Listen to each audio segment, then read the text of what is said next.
Ben Johnson sets a world record time of 9.79 seconds on the 100-meter dash in the Seoul 1988 Olympics. Hey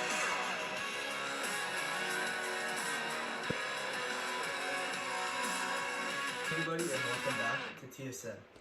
Today we have a very special guest. I sit here with Canadian Olympian Ben Johnson.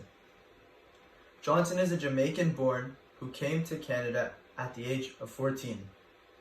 Johnson was a very good runner, but rose to fame during the 1988 Olympics, where he set a world record time of 9.79 seconds in the 100-meter dash. For a few days, he was on top of the world, and his fame would only last so long. Just a couple of days after, he started to receive backlash, and eventually was found guilty of using a performance-enhancing drug called stanozolol. This drug was strictly prohibited, and athletes were not allowed to use it.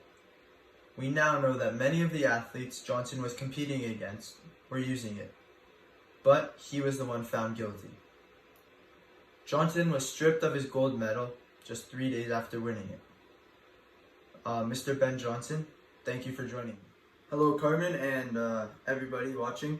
Thank you for having me. Ben, let's dive right into things. In the 1988 Olympics, you won the gold medal and set a world record time in the 100-meter dash. But shortly after, it was revealed that you used a performance-enhancing drug called stanozolol. Can you tell me what led you to make that decision? Well, first off, I would like to say that I was under immense pressure during the 1988 Olympics. My decision to use the drug and try and gain an edge on my opponents was very wrong, and I was faced with the consequences. I decided to use the drug and can't change that.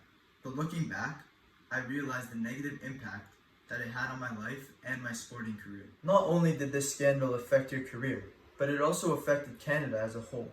Do you believe that your scandal impacted Canada in a positive or negative way? Obviously my decision was not the right one and undoubtedly impacted Canada negatively.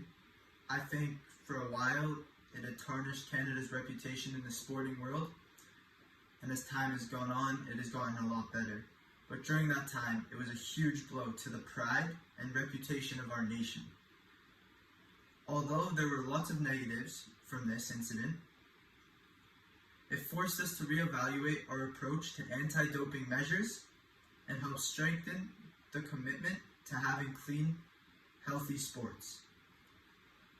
Although the scandal impacted Canada negatively, there was still some light to be found in all of the darkness.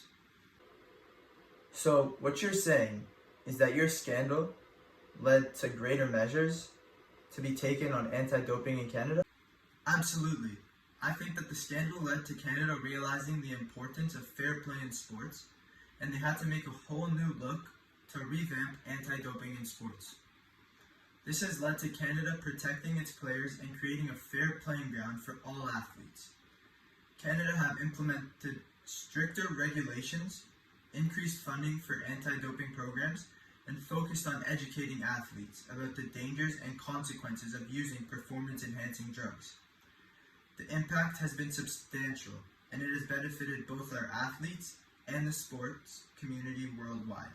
Looking back on your career, what type of legacy do you feel that you left behind? Yeah, obviously it's a complicated mix of feelings.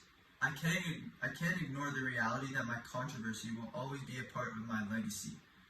But I also want people to remember me for the good things that I accomplished in my career. I was a very successful athlete before the unfortunate occurrence, breaking several records and taking home a number of trophies and medals. I have accepted full responsibility for my actions, and I've committed myself to educating future athletes about the risks of doping in sports. I think I can make a good impact on the sports' future if I can even stop one athlete from making the same error that I had made. Thank you so much for your time, and thank you for sharing so much, Ben. We really appreciate it. Thank you for being very open on your scandal and what has happened in the past. We really appreciate you. Thank you so much for having me, and hopefully the viewers were able to take something away from this interview.